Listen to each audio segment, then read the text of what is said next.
సంచలనం రేపుతున్న ప్రణీత్ రావు కేసులో కీలక పరిణామం చోటు చేసుకుంది. ప్రణీత్ రావు కేసు విచారణను సిట్కు అప్పగించారు. పక్క ఆధారాలతో ప్రణీత్ రావును అరెస్ట్ చేసిన పోలీసులు సిరిసిల్ల నుండి హైదరాబాద్కు తరలించారు. ఆయన అరెస్టుతో పలువురు మాజీ అధికారులు అలర్ట్ అయ్యారు. అయితే హైదరాబాద్కు తీసుకువచ్చిన ప్రణీత్ రావును పోలీసులు రహస్య ప్రాంతంలో విచారిస్తున్నారు. అంతకుముందు ఆయన అరెస్టు సమయంలో పోలీసులు ప్రణీత్ రావును ఇంట్లో సోదాలు నిర్వహించారు. ఈ సోదాల్లో కొన్ని పరికరాలను పోలీసులు స్వాధీనం చేసుకున్నారు. దీంతో పాటు ఆయన వాడుతున్న సెల్ ఫోన్ని SSLకు పంపించారు. సిఐ డిఎస్పీగా పదోన్నతులు పొంది SIB స్పెషల్ ఇన్వెస్టిగేషన్ బ్యూరోకి పూర్తి స్థాయి తన చేతిలోకి తీసుకొని ప్రణీత్ రావు తీస్ చోర్ అనే ఒక ఎపిసోడ్ని క్రియేట్ చేయడం జరిగింది.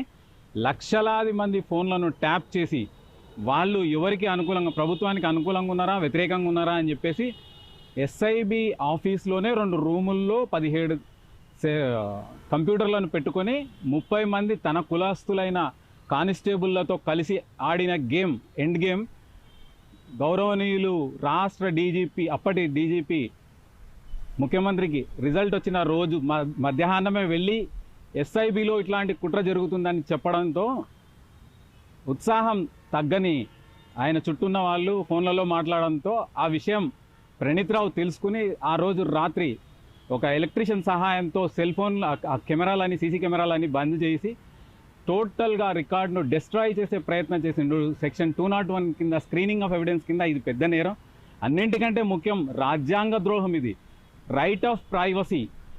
ప్రతి పౌరుడికి తన జీవితాన్ని ప్రైవేట్గా కొనసాగించడానికి హక్కు ఉంటుంది. దాన్ని బ్రీచ్ చేస్తూ వందల వేల సంఖ్యలో, లక్షల సంఖ్యలో ఫోన్లను ట్యాప్ చేసి ప్రభుత్వానికి అనుకూలంగా పనిచేసి, అంటే ప్రభుత్వం ఎప్పుడు ఒకే పార్టీ నడపదన్న విషయాన్ని ఆ వ్యక్తి మరిచిపోవడం, తనకు అవసరమైనట్టు హైకోర్టులో శ్రీపతి సంతోష్ రావు అనే వ్యక్తి, ప్రగతి భవన్లో ఇంకో సంతోష్ రావు అనే వ్యక్తి, KTRకి తన అవసరమైన వాళ్ళందరికీ కూడా ఈ ఇన్ఫర్మేషన్ను అమ్ముకుంటూ కోట్ల రూపాయలు ఏ విధంగా కూడగట్టిందో సిరిసిల్లలో ఆయన ఆస్తులను పోలీసులు జప్తు చేయడంతో బయటపడ్డది. ప్రణీత్ రావు అనే